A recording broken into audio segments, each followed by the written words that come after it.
ॐ शुद्धात्मने नमः। नमो अरिहन्ताणं नमो सिद्धाणं नमो आयर्याणं नमो वच्छायाणं नमो लोये सौवसाहुणम्। बंद उदय सत्ता सहित कर्मधान करिनश नेमि चंद जयवंत जगी भये केवली स्पर्श। सिद्धांत चक्रवर्ती आचार्य नेमिचंद ने गोमटसार कर्मकांड ग्रंथ की रचना की हुई है। उसी के आधार से पंडित टोडरमल जी ने सम्यक ज्ञान चंद्रिका भाषा टीका जो ढूंढारी भाषा में लिखी थी, उसके आधार से अभी हम यहाँ ये कर्मकांड के उत्तरार्ध द्वितीय पुस्तक में से स्थानों की चर्चा कर रहे थे। हमने मूल प्रकृतियों के उदय के बंध के स्थानों की बात की, सत्व के स्थानों की बात की, फिर एक एक प्रकृति लेके उसके उत्तर प्रकृतियाँ होती है, जैसे ज्ञानावरण देखा, अंतराय देखा, गोत्र देखा, मोहनीय वगैरह अब देख रहे थे। तो हमने उसके पहले मोहनीय के बंध स्थान देखे, मोहनीय के उदय स्थान अभी अभी देखे। अब मोहनीय के सत्व स्थानों की बात अपनी चल रही थी। प्रश्न के उत्तर लेके फिर आगे बढ़ेंगे। प्रश्न है विसंयोजना यानी अनंतानुबंधी की सम्यक्त्व में, वह संयोजना भी क्या सम्यक्त्व में हो सकती है? किसका प्रश्न है ये? आपका है। अच्छा, देखो, विसंयोजना का अर्थ क्या है? सत्ता में से नष्ट करना। और संयोजना का अर्थ क्या है? फिर उसका बंध होना। तो अनंतानुबंधी का बंध कौन से गुणस्थान में हो सकता है? पहले दो गुणस्थान में होता है, पहले में और दूसरे में। जिसने अनंतानुबंधी नष्ट किया है सम्यक दृष्टि ने, वो सम्यक दृष्टि फिर उसकी संयोजना कैसे करेगा? समझ में आती ना? वो जो मिथ्यात्व में जाता है, एक मत है दूसरे में भी जाता है, क्योंकि दूसरे में आप कहेंगे वहाँ कहाँ अनंतानुबंधी है। ऐसा ही दूसरे गुणस्थान का स्वरूप है कि वहाँ जाते ही मिथ्यात्व में जाता है तो आवली तक उदय नहीं है, पर दूसरे गुणस्थान की विशेषता है, वहाँ जाते ही उसका उदय चालू हो जाता है, उसकी विशेषता है, उस गुणस्थान की तो विशेषता है। तो पहले और दूसरे गुणस्थान में वो संयोजना करते हैं, उसको कहते हैं वो संयुक्त हुआ, फिर अनंतानुबंधी सहित हो गया वो। मिथ्यात्व जब सम्यक प्रकृति रूप परिणमेगा तब उद्वेलना क्यों नहीं कहेंगे? उसको उद्वेलना नहीं कहते, क्योंकि उद्वेलना नाम कब होता है? वो मिथ्यात्व में जो अन्य दो प्रकृति मिथ्यात्व रूप से होती है। और उद्वेलना नाम क्यों होता है? उसका उद्वेलना संक्रमण भागहार से जो संक्रमित होता है, इसलिए उस प्रकृति का नाम उद्वेलना है। और उद्वेलना वाली प्रकृति हमने देखी 13 प्रकृति उद्वेलना प्रकृति होती है। कौन कौन सी 13? आहारक द्विक, सम्यक मिथ्यात्व, सम्यक प्रकृति, ये दो। फिर वो वैकृक षटक देखा था, हाँ? और मनुष्य गत्यानुपुरी और उसके उच्च गोत्र, यही इतनी ही उद्वेलना प्रकृति, अन्य किसी की उद्वेलना नहीं होती। कौन से संक्रमण में कौन सा भागहार से भाग देने पर परमाणु संक्रमित होते हैं, उस हिसाब से उस संक्रमण को नाम दिया जाता है। हाँ, जो मिथ्यात्व सम्यक प्रकृति रूप या सम्यक मिथ्यात्व रूप होता है, उसको कहेंगे उसका संक्रमण हो रहा है। कौन सा संक्रमण होगा वो अपना यहाँ विषय नहीं हुआ है, क्योंकि औपशमिक सम्यक में शुरुआत में गुण संक्रमण होगा और बाद में विशुद्धि शुद्धि सेटल डाउन होती है, तब विद्या संक्रमण होगा। वो क्या होता है वो अभी का विषय नहीं है। हाँ, आगे बढ़ते हैं। उच्च गोत्र कैसे? किसको उच्च गोत्र कैसे?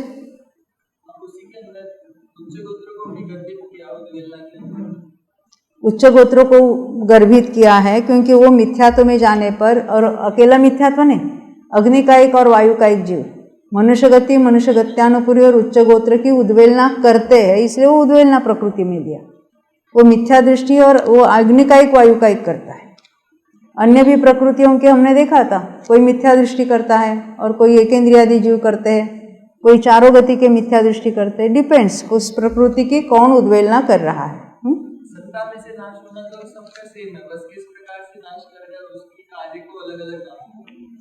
कार्य कौन सा संक्रमण हो रहा है। हमने देखा 5 प्रकार से संक्रमण होते हैं, उद्वेलना संक्रमण, विद्या संक्रमण, अधप्रवृत्त संक्रमण, गुण संक्रमण और सर्व संक्रमण। हर एक के भागाहार की वैल्यू जुदी जुदी है और भागाहार के अनुसार उसके संक्रमण के नाम पाए जाते हैं। इतना ही उसका नाम क्यों कहा, ये उसका उत्तर है। एक प्रश्न है, क्षौक्षमिक समय दृष्टि मनुष्य गति में से 9वें ग्रेक में जाएगा तो मिथ्यात्व से जाएगा या सम्यक्त्व से। आप क्षौक्षमिक समय दृष्टि कह रहे हो, फिर वो मिथ्यात्व में कैसे जाएगा। देखो कुछ कंफ्यूजन चल रहा है ये प्रश्न के बारे में। पहले ग्रेवेक में जाना यानी क्या करना, तो ग्रेवेकों में या मनुष्य में से जन्म लेना।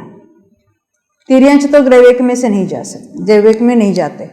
तो मनुष्य कब जा सकते हैं, ये प्रश्न है। कौन से मनुष्य जा सकते हैं, क्या मिथ्या दृष्टि जा सकते हैं। तो कहते हैं हाँ, उसके लिए कंडीशन क्या है, हाँ मिथ्यात्व के साथ द्रव्य लिंग धारण किया हो तो जा सकते हैं। और वो भी कंडीशन है कि उस ऊपर के 3 उत्तम सहनन भी चाहिए और फिर वो शुक्ल लेशा में वहाँ की आयु बांधनी चाहिए। ये जो सब कंडीशंस के साथ मिथ्यात्व के साथ कौन जाता है, तो कहते मिथ्यात्व अवस्था में द्रव्य लिंग धारण किया है। अब क्षौक्षम समय दृष्टि की बात करेंगे। चौथे वाला समय दृष्टि, क्षौक्षम समय दृष्टि चौथे के साथ वहाँ ग्रेवेक में जाएगा कि नहीं जाएगा। हाँ, उसने अगर मुनि अवस्था धारण की हुई है तो। भावलिंग क्यों नहीं कहते उसको, क्योंकि उसका 6ठा 7वां गुणस्थान नहीं है। तो क्षौक्षम के साथ चौथे गुणस्थान वाला ग्रेवेक में कैसे जाएगा, अगर उसने मुनि अवस्था बाह्य में धारण की हुई तो। चौथा गुणस्थान है पर फिर भी उसको हम कहेंगे द्रव्यलिंगी, द्रव्यलिंगी विद चौथा गुणस्थान। भावलिंगी क्यों नहीं कहते, अभी उसका 6ठा 7वां नहीं हुआ, इसलिए 5वें गुणस्थान वाला जा सकता है, कंडीशन है द्रव्यलिंग के साथ जा सकता है। 6ठे 7वें वाले भावलिंगी, अरे वो तो जाएंगे ही जाएंगे, उनमें भी वो कंडीशन है सहनन वाली। ऊपर के 3 सहनन वाले ही ग्रेवेक में जा सकते हैं। अभी इस काल में पंचम काल का कोई भी द्रव्यलिंगी का हो या भावलिंगी भी क्यों ना हो, ग्रेवेक में नहीं जाएंगे, क्योंकि अभी नीचे के 3 ही सहनन चल रहे हैं। ख्याल में आई बात। अब यहाँ आगे अपना विषय चलाते हैं। आगे हम मोहिनी के सत्व स्थानों की बात चल रही। सत्व स्थान कैसे देखा हमने, पहले मिथ्यात्व गुण स्थान में कौन कौन से सत्व हो सकते हैं। हमने पहले टोटल सत्व देखे थे। एक 28 की सत्ता वाला कौन सा जीव है कि जिसने पहले सम्यक तो प्राप्त करके सम्यक मिथ्यात्व और सम्यक प्रकृति तैयार की थी, उसके 28 की सत्ता हो सकती है। अब ये 28 की सत्ता के बाद 28 की सत्ता के बाद 27 की सत्ता कैसे हो सकती है।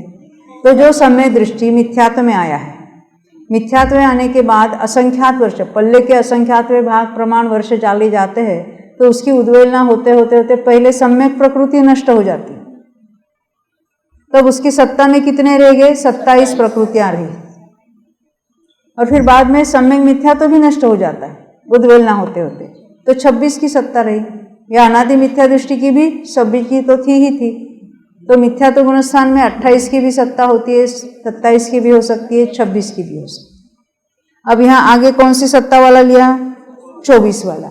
24 वाला कैसे हो सकता है, तो जो समय दृष्टि है 28 की सत्ता वाला है और उसने अनंतानुबंधी की विसर्जना की है, तो सत्ता में से अनंतानुबंधी नष्ट हुआ है, बाकी सभी है उसके। तो वो 28 में से 4 गई, कितनी रह गई, 24। अब 24 वाले ने मिथ्या दर्शन होने की क्षपना चालू कर दी। पहले गुणस्थान वाला 24 वाला कैसे होगा,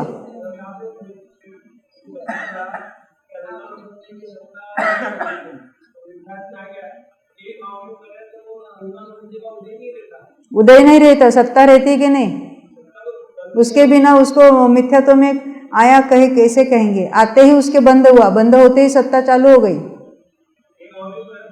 उदय नहीं है कहा, बंद नहीं कहा,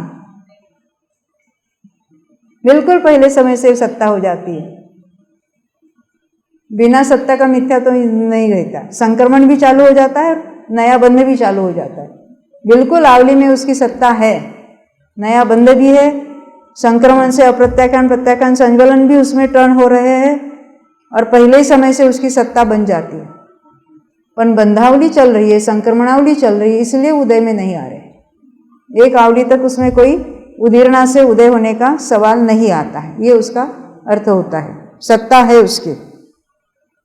तो 24 के बाद उसने पहले एक क्षपना चालू की ना, पहले मिथ्यात्व का क्षय हो जाता है तो 23 हो गए, फिर सम्यक मिथ्यात्व भी क्षय हो गया 22 हो गए, फिर सम्यक प्रकृति भी नष्ट हो गई 21 हुआ, यानी क्या कहेंगे अभी इसको? क्षायिक सम्य दृष्टि कहेंगे। 21 की सत्ता वाला कौन है? क्षायिक सम्य दृष्टि।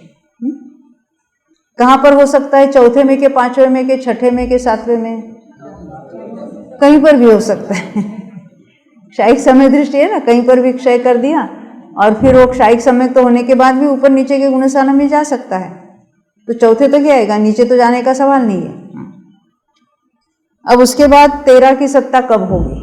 21 में से जब 90 गुणस्थान क्षपक वाला 8, कौन से बीच वाले 8 अप्रत्याख्यान प्रत्याख्यान 4 उसका क्षय करेगा, तो 21 में से 8 गए, 13 रह जाए। अब हाँ, एक साथ क्षय होता है, दोनों का एक साथ होता है, वो संज्वलन रूप टर्न होकर वो नष्ट हो जाते हैं। एक लब्धिसार में सब हमने पढ़ा था ना, क्षपक श्रेणी में क्या क्या होता है, किस तरह से, भूल गए ना?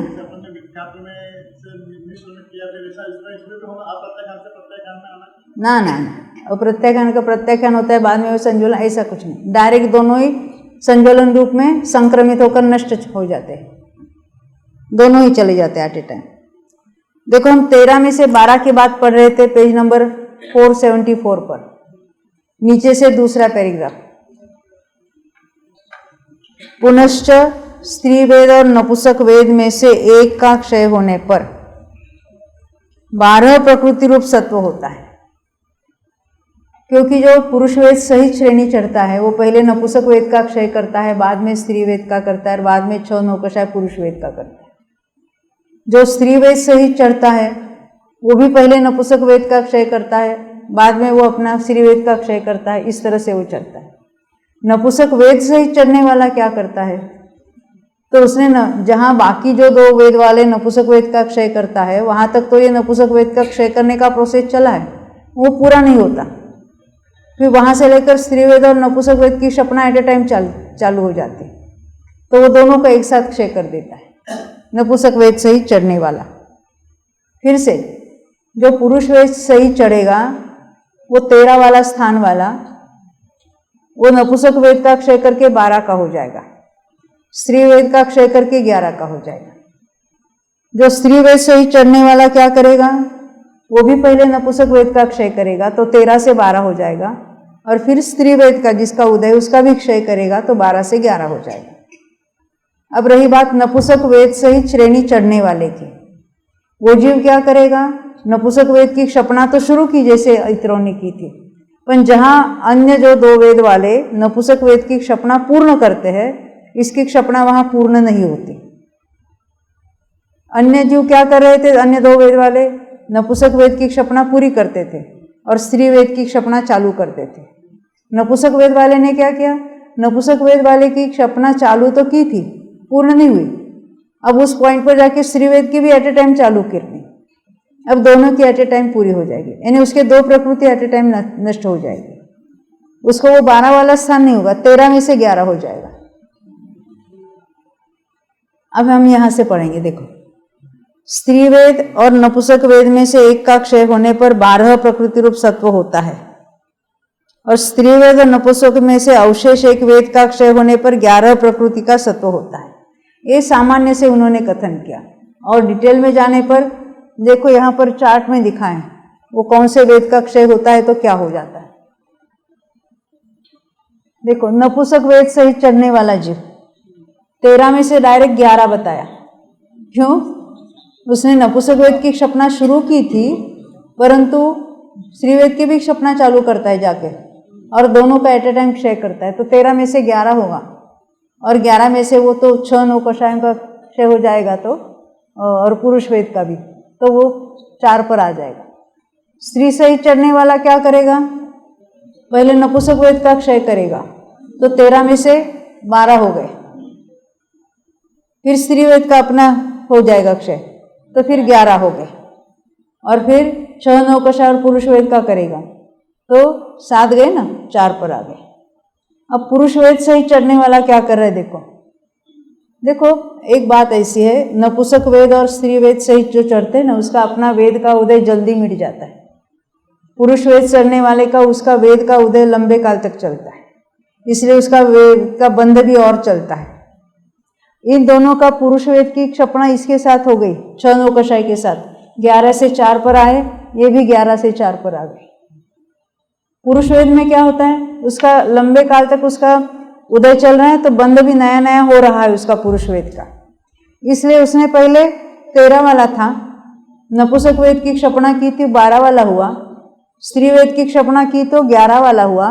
उसने पुरुष वेद और 6 नौकशाई की क्षपणा तो एट ए टाइम चालू कर दी, 6 नौकशाई की क्षपणा पूर्ण हो गई तो 11 में से -6 5 हो गया। परंतु जो पुरुष वेद के नए नए जो बंधे हैं उसको और एक समय कम अवधि 2 अवधि तक उसका क्षपणा चलेगी, इसलिए बाद में वो 4 में आ जाएगा।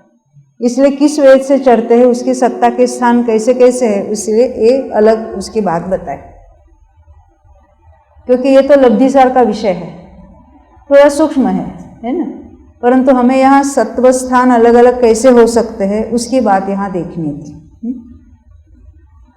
अब यहाँ हम पढ़ रहे थे, देखो पेज नंबर 474, नीचे से दूसरा पैराग्राफ, नीचे से दूसरी लाइन।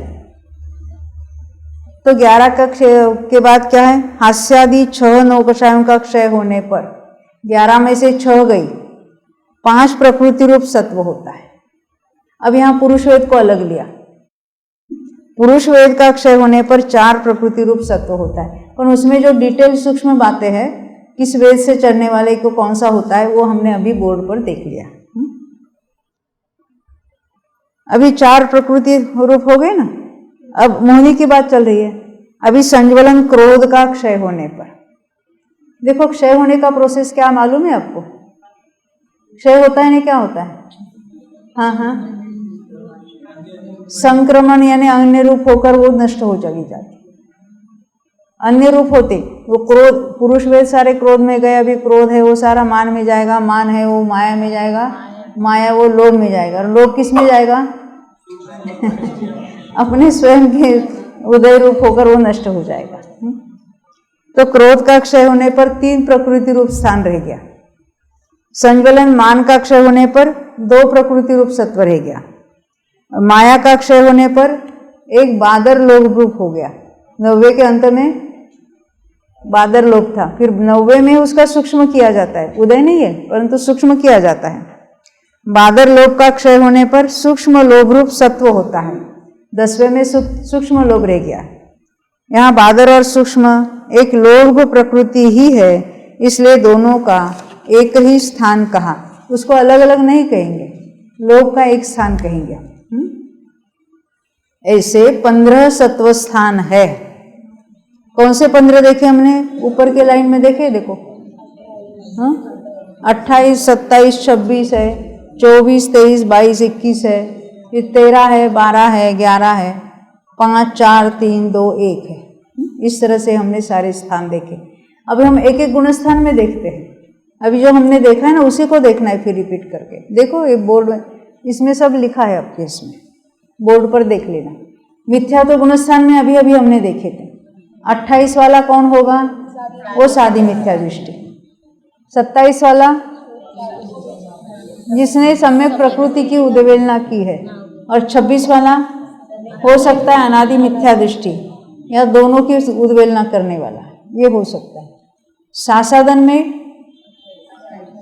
28 वाला ही होगा, अन्य पॉसिबिलिटी है, क्योंकि सासादन में कौन आता है, औक्षमिक समय दृष्टि। औक्षमिक समय दृष्टि ने उसने दोनों प्रकृति तैयार की है, यानी औक्षमिक समय दृष्टि वाले को 28 की सत्ता है। अब वो आया है सासादन में, तो सासादन में आया है तो उसकी कितनी की सत्ता होगी, 28 की होगी। आप कहेंगे द्वितीय उपशम आएगा तो क्या होगा,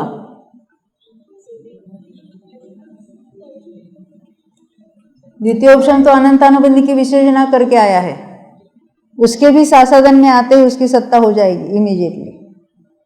ऐसा ही सासाधन गुणस्थान का स्वरूप है, क्योंकि द्वितीय उपशम में से भी सासाधन में आता है, ऐसे एक मान्यता है ना। हाँ, अब आगे देखते हैं। मिश्र में, मिश्र का अर्थ क्या है? तीसरा गुणस्थान। 28 तो होता ही होता है, 24 कैसे होगा? हाँ, अनंतानुबंधी की विसर्जना की है। अब वो सम्यक मिथ्यात्व के उदय से तीसरे में आ गए। अनंतानुबंधी तो है ही नहीं सत्ता में।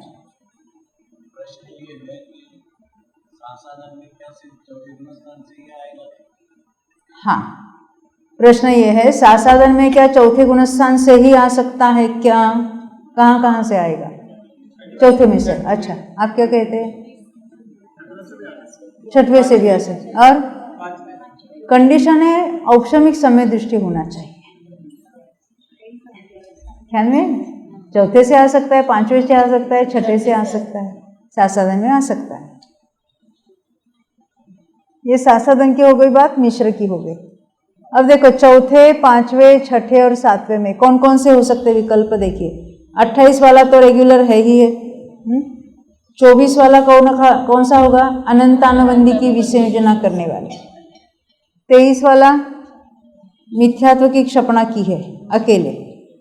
22 वाला सम्यक मिथ्यात्व की। और 21 वाला सम्यक प्रकृति भी नष्ट हुई है, तो क्षायिक समय दृष्टि हुआ।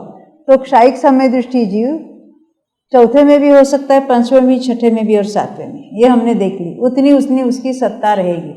यहाँ तक समझ में आई बात? चौथे, पांचवें, छठे, सातवें की बात ख्याल में आ गई? हाँ, आगे बढ़ते हैं। अब हमको उपशम श्रेणी में देखना है। उपशम श्रेणी में भी 28 की सत्ता स्वीकार है, और उसका एक्सप्लेनेशन हम नहीं कर सकते हैं, क्योंकि बिना अनंतानुबंधी की विसर्जना किए उपशम श्रेणी में 28 की सत्ता 11 गुणस्थान तक स्वीकार की हुई है। ये आगम का वचन है, उसको हम एक्सप्लेन नहीं करते, क्योंकि हमने तो रेगुलर ऐसा ही देखा है। द्वितीय उपशम करने के पहले अनंतानुबंधी की विसर्जना करके ऊपर चढ़ता है। परंतु ये भी मत आगम सम्मत है कि बिना अनंतानुबंधी की विसर्जन किए हुए उसने श्रेणी चढ़ी है। वो कई, हाँ, कषाय पाहुन में भी उसका स्वीकार है। 24 वाला ये तो रेगुलर अनंतानुबंधी की विसर्जना की है, द्वितीय उपशम किया है और श्रेणी चढ़ी है। 21 वाला कौन होगा? क्षायिक समत्व के साथ उपशम श्रेणी चढ़ने वाला, उसके 21 की सत्ता हो।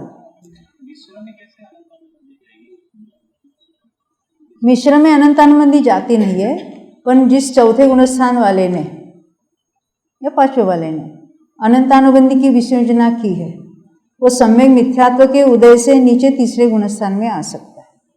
तीसरे गुणस्थान में कहाँ से आ सकता है जीव? चौथे से आ सकता है, और पांचवें से आ सकता है कि नहीं? आने में कोई वांधा नहीं है, जाने में वांधा है। चौथे से आ सकता है, पांचवें से आ सकता है, छठे से आ सकता है, और पहले से भी आ सकता है। जाएगा कहाँ? पहले में जाएगा या चौथे में जाएगा, ये तो नक्की है ना। तो आपका प्रश्न है, तीसरे गुणस्थान में आपने 24 की सत्ता कैसी बताई? तीसरा गुणस्थान वाला विसर्जना नहीं कर रहा है, क्योंकि विसर्जना करने वाले के 3 करण परिणाम होते हैं। चौथे वाले ने की है, विसर्जना के बाद जैसे मिथ्यात्व में जा सकता है, वैसे विसर्जना के बाद तीसरे में भी जा सकता है। पर तीसरे में जाने से उसके अनंतानुबंधी में कोई उदय होता है या बंद होता है, ऐसे कोई सवाल ही नहीं है। तीसरे से वापस चौथे में भी जाएगा, उसकी विसंयोजना कायम रहेगी। हाँ, पहले में ही जाएगा तो ही उसकी संयोजना होगी। समझ में आई वो बात? नहीं,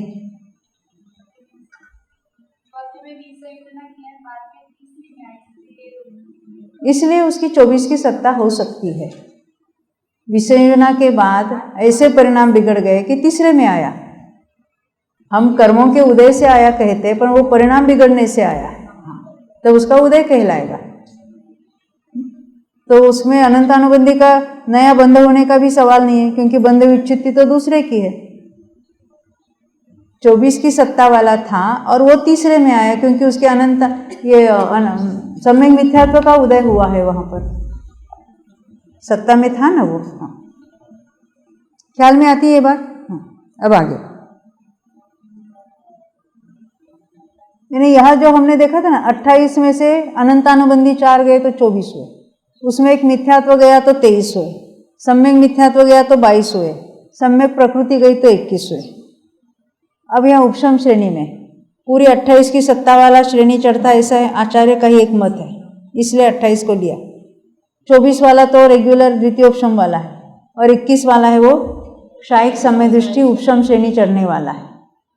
ख्याल में आती है बात। अब आगे क्षपक श्रेणी में अपूर्वकरण गुणस्थान में कौन क्षपक श्रेणी चढ़ेगा? द्वितीय उपशम वाला, क्षायिक वाला। तो क्षायिक की कितनी सत्ता है? 21 की सत्ता वाला है। 28 में से 7 गई, कौन से 7? अनंतानुबंधी 4 और दर्शन मोहनी की 3, तो 21 मोहनी की 21 की सत्ता सहित वो 8वें गुणस्थान में एंटर हुआ। अब वो कब जाके 90 में आया, तब भी कितना का था? 21 का था। इसके 21 के बाद उसने पहले वो तो 16 का क्षय किया, पर वो मोहनी से संबंधित नहीं थी। स्त्यान वृद्धि तिरिक और नामकर्म की 13, परंतु मोहनी में से कुछ नहीं गया था। मोहनी से क्या क्या गया? 8। हाँ, अप्रत्याख्यान प्रत्याख्यान चले गए, तो 21 में से 8 गए तो डायरेक्ट 13 पर आ गया। इसमें नपुंसक वेद का क्षय हुआ तो 12 का हुआ, स्त्री वेद का हुआ तो 11 का हुआ, 6 9 कषाय गए 5 हुआ, और फिर उसमें पुरुष वेद, क्योंकि पुरुष वेद से ही चढ़ने वाले को पुरुष वेद बाद में जाता है, तो उसके 4 का हुआ।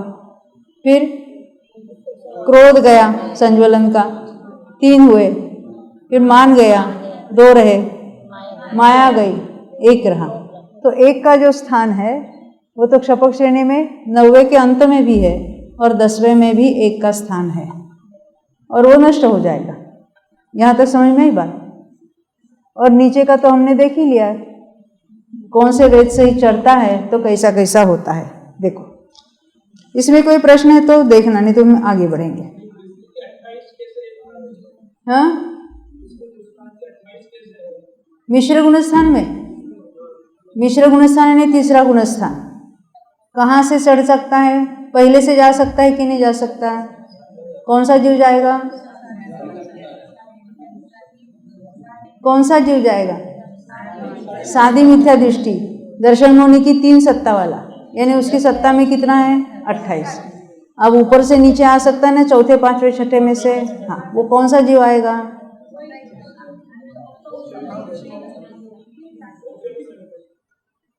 क्यों? तीसरे में आने के लिए ऑप्शन की क्या कंडीशन है? तीसरे की बात कर रहे हैं कि दूसरे की? आपको याद नहीं है किसको? हाँ, तीसरे की बात कर रहे हैं। तो तीसरे में आने वाला किसके उदय से आया है? सम्यक मिथ्यात्व के उदय से आया। तो चौथे गुणस्थान में 28 की सत्ता थी, तो वहां सम्यक प्रकृति का उदय था। तीसरे में आया तो सम्यक मिथ्यात्व का उदय आया। कौन सी प्रकृति नष्ट हो गई? कुछ नहीं रहे नष्ट हो गई। तो तीसरे में तो 28 की तो है ही है, और दूसरा कौन सा हमने देखा? विसंयोजना वाला भी आ सकता है, इसलिए 24 की सत्ता भी है स्वीकार की। हाँ? नहीं, चौथे से आने वाला भी 28 वाला है ना। फिर से घोटाला कर रहे। देखो रेगुलर जो सम्य दृष्टि है, वेदक सम्य दृष्टि, जिसने अनंत अनुबंधी की विसंयोजना नहीं की है, उसकी सत्ता में कितने हैं? देखो देखो यहाँ देखो बोर्ड पर, चौथे 5वें 6ठे और 7वें में कितनी सत्ता है? 28 की सत्ता वाले है कि नहीं है? तो चौथे वाले, 5वें वाले, 6ठे वाले 28 की सत्ता वाले सम्यक मिथ्यात्व के उदय सहित तीसरे में आ सकते हैं कि नहीं आ सकते हैं? हाँ, तो गए यहाँ जाएंगे तो 28 की सत्ता रहेगी कि नहीं रहेगी? अब वहां जिन्होंने 24 की सत्ता की है वो भी तीसरे में जा सकते हैं सम्यक मिथ्यात्व के उदय से। साधे मुख्य दृष्टि मिथ्यात्व में यदि असंख्यात काल मिलाकर सम्यक प्रकृति का सम्यक मिथ्यात्व में परिवर्तित करें, अब इसके बाद सम्यक मिथ्यात्व का उदय आ सकता है। वैसा पहले से तीसरे में नहीं जाएगा। तो वैसा पहले से तीसरे में नहीं जाता, चौथे में जाकर ही तीसरे में आएगा वो। हाँ हाँ हाँ, जो यहाँ वेद की बात लिखी है वो भाव से ही लेना। भाव स्त्री वेद और भाव नपुंसक वेद वाला ही इतने ऊपर के गुणस्थानों में जाएगा, क्योंकि द्रव्य से जो स्त्री है वो पांचवें गुणस्थान के ऊपर नहीं जा सकती, और द्रव्य से नपुंसक है उसको कौन सा गुणस्थान हो सकता है?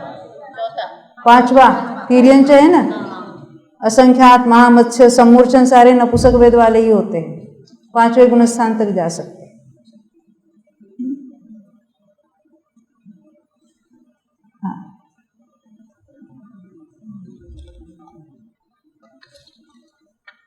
अभी ये सब जो अभी हमने डायरेक्ट देखा ना, वो सब पुस्तकों में लिखित रूप से बताया हुआ है।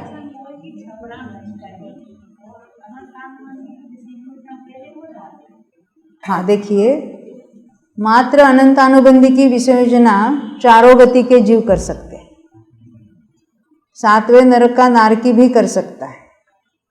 क्या किया उसने? विसंयोजना की। कैसे की? चौथे गुणस्थान वाला है, 3 करण परिणाम में उसने विसंयोजना कर दी, उसकी विशुद्धि इतनी बड़ी, बस इतना ही कार्य हुआ उसका। देव में, नरक में और तिर्यंच में तो क्षपणा करने वाला नहीं है। हाँ, मनुष्य ने विसंयोजना की होगी और उसने क्षपणा का कार्य नहीं किया तो क्या होगा? विसंयोजना बनी रहेगी या मिथ्यात्व में जाएगा, फिर संयोजना हो जाएगी। पर विसंयोजना के बाद जिसने दर्शन मुनि की क्षपणा की है वो अभी उसका फाइनल हो गया, अभी फिर दोबारा अनंतानुबंधी के साथ कोई संबंध नहीं रहेगा। जब तक दर्शन मुनि नहीं खिपाता है तब तक केवल अनंतानुबंधी की विसर्जना करने से वो नीचे के गुणस्थान में नहीं आया, ऐसा नहीं हो सकता। आ सकता है।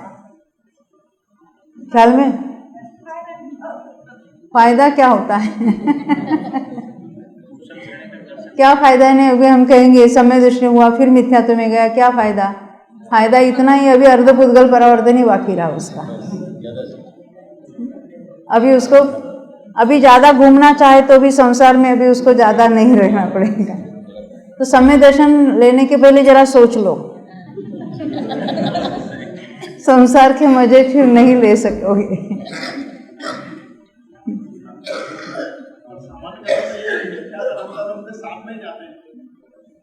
मिथ्यात्व अनंतानुबंधी कभी नहीं साथ में जाते, कभी नहीं जाते। पहले विसंयोजना के बाद अंतर्मूर्त तो रुकता है, पहले 3 करण परिणाम अलग है, उसके द्वारा अनंतानुबंधी की विसंयोजना करते हैं। भले अंतर्मूर्त में भी जो क्षपणा करता है, फिर बीच में एक अंतर्मूर्त का विश्राम कहते हैं, विश्राम में दूसरा कोई कार्य नहीं हुआ, फिर और विशुद्धि बढ़ेगी, फिर 3 करण परिणाम हो गए, फिर जाके मिथ्यात्व जाएगा, सम्यक मिथ्यात्व जाएगा और सम्यक प्रकृति जाएगी। एक साथ कभी नहीं जा सकते। हाँ, मैक्सिमम अंतर यानी 2 छाछर सागर तक उसने विसंयोजना करने के बाद उसमें रह सकता है सम्यक्त्व में। सम्यक्त्व में कि रहने का उत्कृष्ट काल कितना है? 1 छाछर सागर।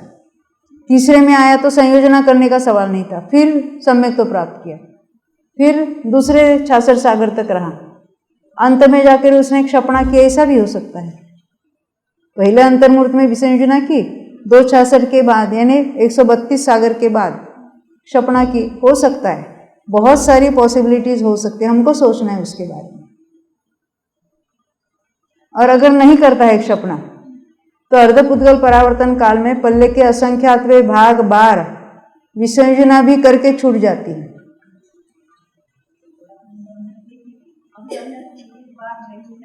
एक बार सम्यक तो वैसे छूट गई, कुछ नहीं, ज़्यादा चौकन्ना होने पड़ेगा। अरे कब कैसे खतरनाक परिणाम हो जाए और सम्यक तो छूट जाए। जो ऊपर चढ़ता है उसको गिरने का डर है।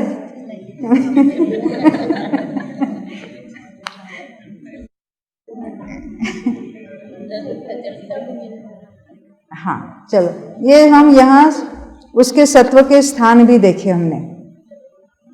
अब यहाँ जरा आते हैं, ये हमने सब मोहिनी के देख लिए है ना। एक क्षपक अनिवृत्तिकरण का एक टेबल दिखाया है 479 पेज पर, देखो जो अभी हमने यहाँ समझाया था ना, वही बात है वहाँ पर।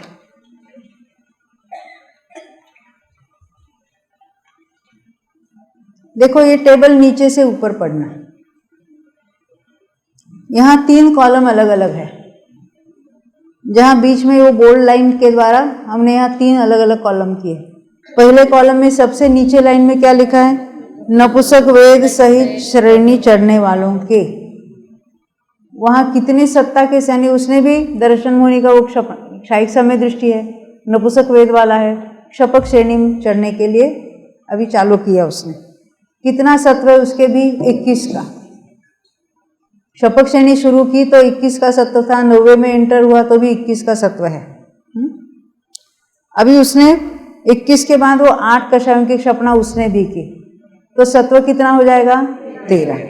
अब 90 में है तो वहाँ बंध कितना हो रहा है? 1 पुरुष वेद और फिर 4 संज्वलन, यहाँ उसका बंध हो रहा है। अभी उसके सत्व 13 से वो चढ़ रहा है ऊपर ऊपर, क्योंकि 13 का ही सत्व क्या? पहले नपुंसक वेद की क्षपणा चालू की, फिर स्त्री वेद की क्षपणा भी चालू की, परंतु अभी दोनों में से किसी का भी क्षय नहीं किया है। और जब तक उसका वेद का बंध भी है तब तक 5 का बंध है। अब उसका अपना वेद का उदय रुक गया, फिर 4 का बंध हुआ, क्योंकि उसके उदय में, ये बहुत सूक्ष्म बात है, उसके उदय में और क्षपणा में एक समय का अंतर है। एक समय के लिए बंध 4 का किया और सत्व 13 का था। दूसरे समय में बंध 4 का हुआ, सत्व 11 का कर दिया। पहले बंधा हुआ था ना, पुरुष वेद बंधा हुआ था, वहां तक बंधा था, और उनकी 6 नौकशा और पुरुष वेद की एक साथ विच्छित्ति हो गई, यानी क्षय कर दिया। अब इतना डिटेल में हम नहीं भी समझे, जो हमने टेबल पर देखा था कैसा नपुंसक वेद से चढ़ने वाला पहले क्या करता है? 21 में से 13 करेगा, 13 में से 11 करेगा डायरेक्ट, क्योंकि उसकी स्त्री वेद की और नपुंसक वेद की क्षपणा एट ए टाइम चली जाती है। ये ज़्यादा आसान है समझने के लिए, और यहाँ जरा दिमाग लगाना पड़ता है ना।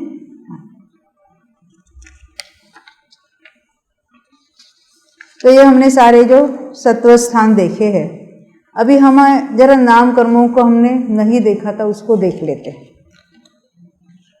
482 पेज 482। अब यहाँ जो नाम कर्म के उदय और सत्व की अपेक्षा से जो बातें बता रहे हैं उसको हम यहाँ देखने जा रहे हैं। देखो,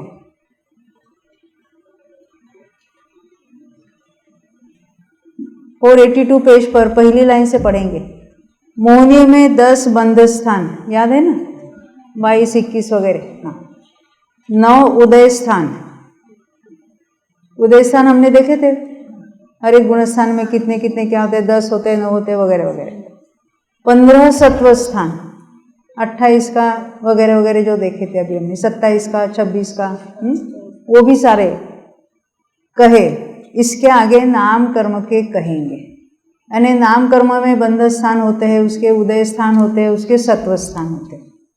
अब यहाँ कहते हैं प्रथम ही नाम कर्म के स्थानों के आधारभूत 41 पदों को 2 गाथाओं द्वारा कहते हैं।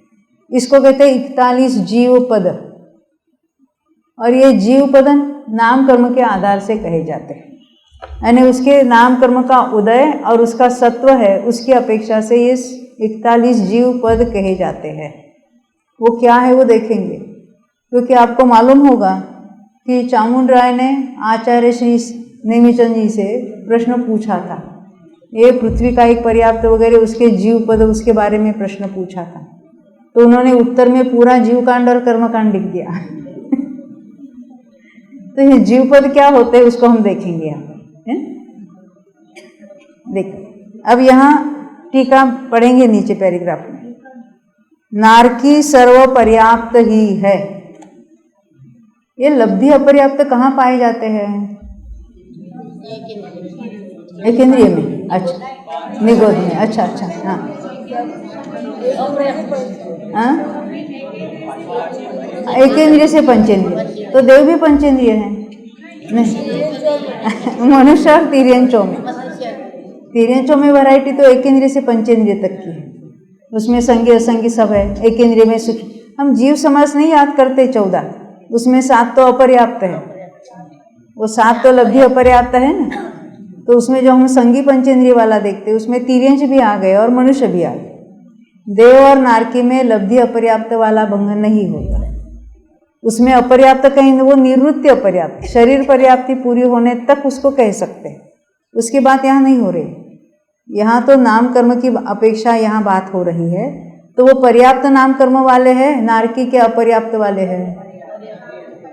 पर्याप्त नाम कर्म वाले, यही कहते हैं यहाँ पर। नारकी सर्व पर्याप्त ही है। पृथ्वी अब समझते हैं? अब काई कहने जल काई, तेज काई कहने अग्नि काई, वायु, साधारण वनस्पति अर्थात निगोद, ये बादर और सूक्ष्म, उनकी 10 यानी निगोद होते, वो सूक्ष्म निगोद भी होते हैं और बादर निगोद भी होते हैं। परंतु जो प्रत्येक वनस्पति वो सूक्ष्म नहीं होती, वो बादर में ही पाई जाती।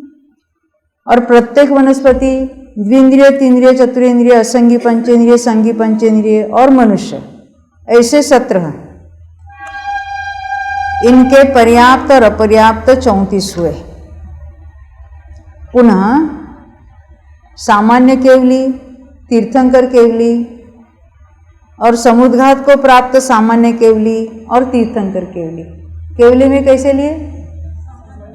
एक तो स्वस्थान केवली कहते हैं और समुद्घात केवली कहते हैं। स्वस्थान यानी रेगुलर और समुद्घात यानी समुद्घात करते हैं ना, समुद्घात समझते हैं ना, केवली समुद्घात करते हैं। क्या होता है केवली समुद्घात में? क्या होता है? आत्मप्रदेश फैल जाते हैं। तो उनका कर्म भी फैलता है क्या? नहीं। अच्छा, कर्म उधर ही रहता है और बाहर जो प्रदेश जाते हैं वो मुक्त हो गए। अरे कर्म से रहित हो गए ना। नहीं समझे आपने क्या कहा? आत्म प्रदेश फैल गए तो समुद्रगत अवस्था में वो प्रदेशों से वहाँ जो कर्म स्थित है वो उसके साथ जाएगा कि नहीं जाएगा? आप कहते खाली प्रदेश गए और तो हम कहेंगे वो जो प्रदेश गए उसमें केवल ज्ञान हो जाएगा, उसमें कोई परमाणु नहीं रहे। तो शास्त्र में ऐसा आता है, वो जल से भरे हुए मेघ, तो मेघ गमन कर जाता है तो जल वहीं पर रहता है क्या? वो जल सहित गमन करते हैं ना। तो आत्म प्रदेशों भी जो उनका हलन चलन होता है, जो समुद्घात होता है, कर्म भी उसके साथ जाते हैं। भले वो मारणांतिक हो या जो तेजस वाला हो या अन्य कोई भी समुद्घात हो, वहाँ जीव के प्रदेशों में जो कर्म है वो भी फैलते हैं, पूरे लोक में फैल जाएंगे। तो यहाँ क्या कहा? सामान्य केवली और तीर्थंकर केवली।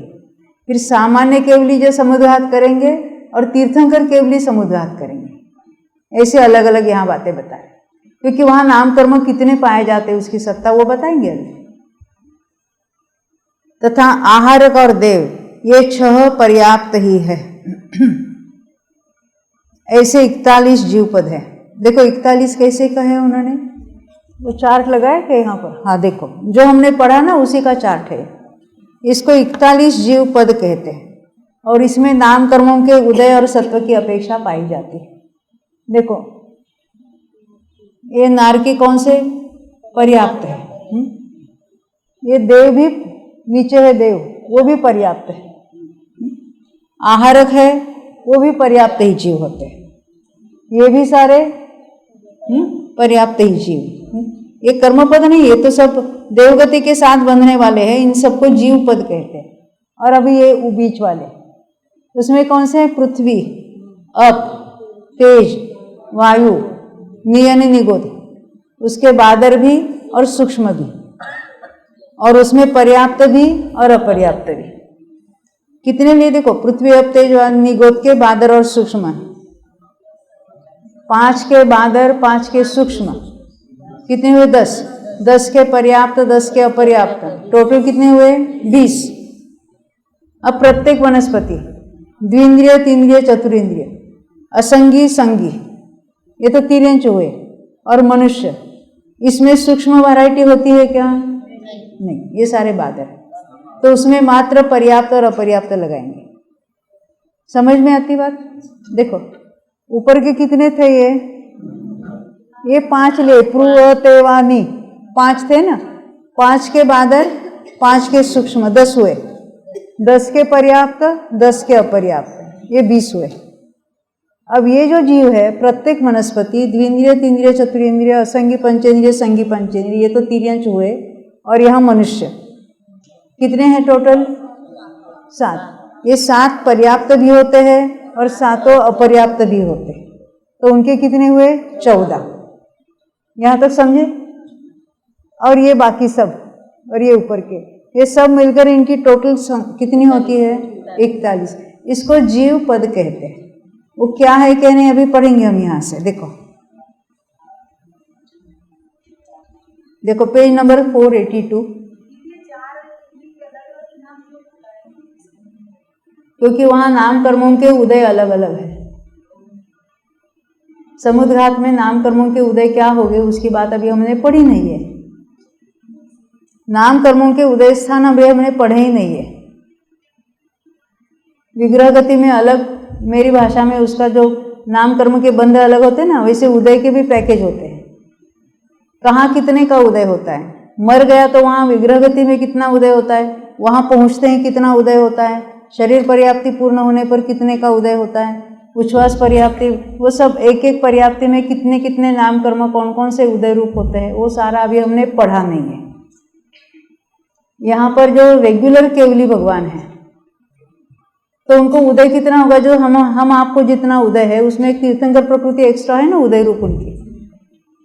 और जब वो समुद्घात करते हैं, समुद्घात में वो उनके काय योग कौन सा काय होगा? कारमाण काय योग। तो जैसे हमने विग्रह गति में हमारी प्रकृतियाँ होती है उदय रूप, वैसे वहाँ हो जाती है। अब ये अभी हमको पढ़ना है, क्योंकि जैसे कहीं से मरकर मनुष्य में आएगा या कहीं पर भी किसी भी भाव में, तो वहाँ पर्याप्ति तैयार होती है। अब यहाँ पर भी समुद्घात के बाद वापस लौटेगा तो उनकी भी केवली की पर्याप्ति हो जाती है, दोबारा पर्याप्त होना पड़ेगा उनको। ये बातें हमको पढ़ना, इसलिए 4 को अलग अलग लिया यहाँ पर। पर वो भले उनकी पर्याप्ति होगी, पर वो पर्याप्त नाम कर्म वाले हैं ना, इसलिए उनको ले लिया, इसलिए वो 4 गिने। अब देखो हम पुस्तक में से पढ़ेंगे, थोड़ा क्लियर होगा। अभी ये जो हमने टोटल 41 जीव पद है ऐसा यहाँ तक देखा। ये जो हम टीका का पैराग्राफ पढ़ रहे हैं उसमें नीचे से तीसरी लाइन, पेज नंबर 482, नीचे से दूसरा पैराग्राफ, नीचे से तीसरी लाइन, वहाँ नाम कर्म के बंध स्थानों की विवक्षा से कर्म पद है। जहाँ कहेंगे जीवों के कर्म पद कितने हैं तो वो बंध के स्थानों को देखेंगे, और जीव पद क्या है तो उदय स्थान और सत्व स्थान को देखेंगे। ये कह रहे हैं क्योंकि इन प्रकृति रूप नाम कर्म का बंध होता है। ये नाम कर्म के बंध की अपेक्षा से कर्म पद कहने में आएंगे, और नाम कर्म के उदय और सत्व की अपेक्षा जीव पद कहने में आएंगे। अभी कोई जो शब्द आते हैं उसको हमको सीखना है और कुछ नहीं उसमें। हाँ उदय, हाँ ये वाक्य है, नाम कर्म के बंध स्थानों की विवक्षा से कर्म पद कहने में आते हैं, और उनके उदय और सत्व की अपेक्षा से जीव पद कहने में आते हैं। हाँ यहाँ लिखा है, देखो नीचे से तीसरी लाइन में, उदय और सत्व की विवक्षा से जीव पद है, क्योंकि इनका उदय सत्व जीव के पाए जाता है, वही कहते हैं। अभी हमने जो ये सारे यहाँ लिखे हैं, तो वो सारे 11 जो नाम बताए हैं वो 483 पर आना। ये 11 नाम कर्म एकेंद्रिय जाति नामक नाम कर्म एकेंद्रिय के निमित्त से है। यानी एकेंद्रियों में इतने इतने भेद करके बताए।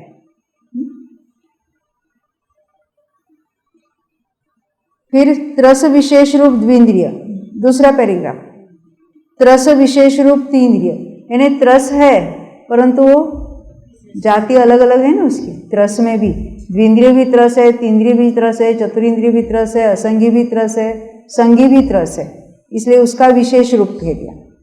त्रस विशेष रूप चतुरिंद्रिय, त्रस विशेष रूप असंगी पंचेंद्रिय, त्रस विशेष रूप संगी पंचेंद्रिय, और मनुष्य गति नाम, ये 17 पर्याप्त नाम कर्म के विशेष के धारक पर्याप्त पद जानना। और अपर्याप्त नाम कर्म के विशेष के धारक अपर्याप्त पद जानना। हमने देखे ना उसमें 7 पर्याप्त और 7 अपर्याप्त लिखे, इनकी भाषा में उसको इस तरह से समझो। ये शॉर्ट में टेबल में हमने 7 पर्याप्त और 7 अपर्याप्त लिखा है, वही बात अभी हमने यहाँ सेकंड पैराग्राफ में पढ़ी। पुनः 4 केवली केवल जीव पद ही है, इनमें कर्म पद नहीं है, क्योंकि केवल ज्ञान किसी कर्म के कारण होता है क्या?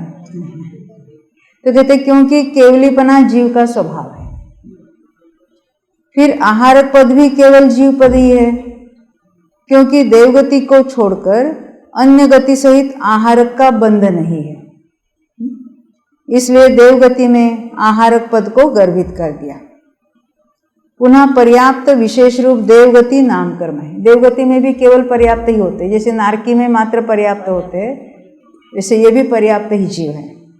इस तरह नरक गति देवगति रूप 2 पद, तिर्यंच मनुष्य गति के 34 पद, हमने देखा ना 20 और 14 मिलकर 4 केवली और आहारक बिना कर्म पद 36 ही जानना। क्या कहना? जीव पद कितने लिए? 41। उसमें से हमने 5 माइनस किए। कौन से 5 माइनस किए?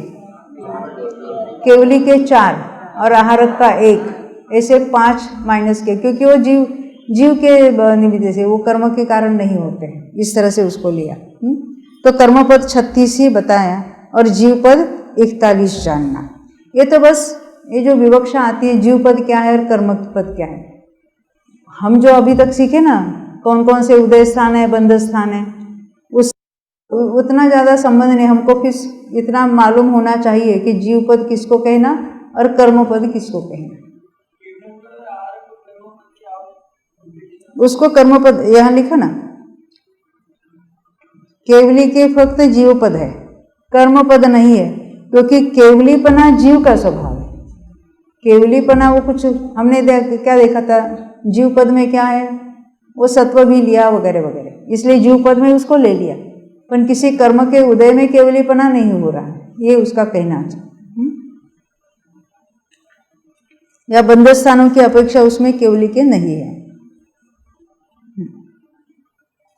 अब हमको यहाँ बंध स्थानों की बात देखनी है।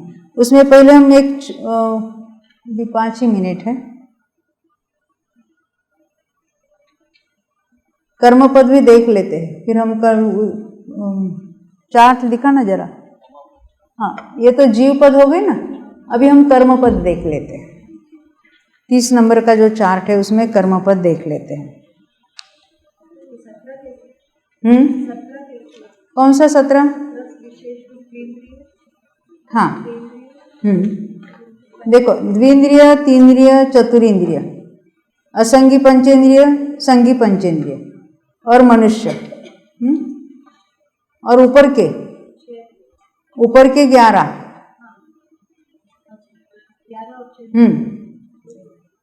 पर्याप्त भी होते हैं। ये जो 17 पर्याप्त नाम करके में विशेष के धारक पर्याप्त पद जाना, पर्याप्त नाम ये 7 होनी चाहिए ना।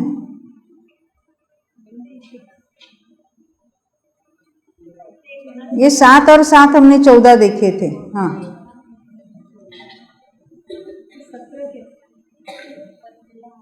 नहीं, 1 2 3 4 5 6, ये तो 6 लिए ना। प्रत्येक वनस्पति को नहीं लिया, त्रसों को ही लिया है, और ऊपर के ये लेना उसमें 7। ये 6 और ऊपर के 11, ये 17। देखो ऊपर देखो, पेज नंबर 483। हाँ, 483 में पहले पैराग्राफ के तीसरी लाइन लास्ट में ये 11, कौन से 11? एकेंद्रिय के। ये 11 नाम कर्म एकेंद्रिय जाति नामक नाम कर्म एकेंद्रिय के निमित्त से है, ये बताएं। और त्रस की बात बताई, त्रस में 6 लिए, प्रत्येक वनस्पति ऊपर डाला, और त्रस में द्विंद्रिय, तीन्द्रिय, चतुरिंद्रिय, असंगी, संगी और मनुष्य वाले। तो ये 6 भेद और वो 11 भेद, ये 17 हुए। तो उसमें पर्याप्त भी होते हैं और अपर्याप्त। डायरेक्ट उन्होंने 17 करके उसको पर्याप्त अपर्याप्त 34 किए। हमने जो टेबल बनाया, ऊपर के 10 10 पर्याप्त अपर्याप्त 20 किए, और ये प्रत्येक वनस्पति सहित 7 लेकर उसके 14 किए, टोटल तो 34 ही आनी है, तो उतनी हो गई। अब 5 मिनट है, कोई प्रश्न है इसके बारे में?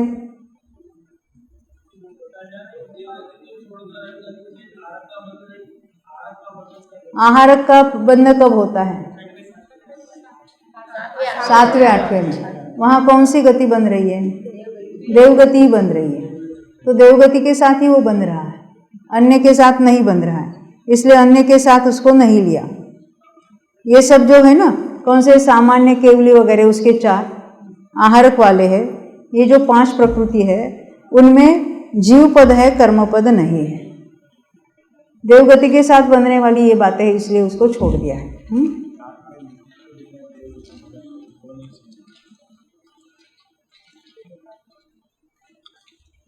देवगति का 1 लिया है, मनुष्य गति के 2 लिए, पर्याप्त और अपर्याप्त। नरक गति का 1 लिया है, और तिर्यंच गति के 32 लिए।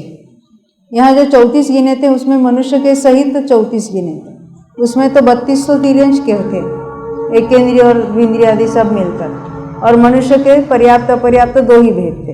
यानी गति की अपेक्षा भेद करेंगे तो देव का 1 है, नरक का 1 है, मनुष्य के पर्याप्त अपर्याप्त 2 है, और बाकी जो है 32 वो तिर्यंच गति के है, पर्याप्त अपर्याप्त। उसमें एकेंद्रिय भी लिए और त्रस भी लिए। ख्याल में आई बात? तो ये कर्म पद है 36 लिए। जीव पद में कितने लिए थे? 41। उसमें से कौन से नहीं लिए इसमें? वो केवली वाले 4 नहीं लिए और आहारक वाले नहीं लिए। बाकी क्या क्या लिए इसमें? जैसे वहाँ नारकी लिया था, यहाँ नरक गति नाम कर्म लिया है, वहाँ जीवों को लिया था और यहाँ कर्मों को लिया है, तो वो 1 हो गया। अब 11 प्रकार के एकेंद्रिय जाति नाम कर्म, पर्याप्त और अपर्याप्त, उसके 22 भेद लिए। 6 प्रकार के त्रस जो अभी हमने यहाँ देखे थे, उसके वो नाम कर्म लेना, पर्याप्त और अपर्याप्त, उसके 12 भेद, 6 दूनी 12। देवगति नाम कर्म है, उसमें 1 है, तो देवगति के साथ बंधने वाले उसके साथ ले लिए सब, उसको अलग से नहीं लिया। और 4 केवली के नहीं लिया, क्योंकि केवलीपना ये कुछ जीव का स्वभाव है, वो कुछ कर्म का उसके संबंध नहीं है। इसलिए जब हम कर्म पद कहेंगे तो 36 और जीव पद कहेंगे तो 41। इससे और आगे इसका कुछ लेना देना नहीं है, बस ये जीव पद क्या है, कर्म पद क्या है, इतना ही इससे संबंध होता है। इतनी इसकी चर्चा है। अभी अपना समय भी होने को आया है, हमें वो जो बंध स्थान नाम कर्म के और उदय स्थान जो विस्तार से देखने हैं वो कल, अभी तो छुट्टी। 5 संक्रमण का वो कल फिर प्रश्न देना यहाँ पर, 5 प्रकार के संक्रमण, और उसके लिए पहली और दूसरी दोनों पुस्तक लानी पड़ेगी आपको।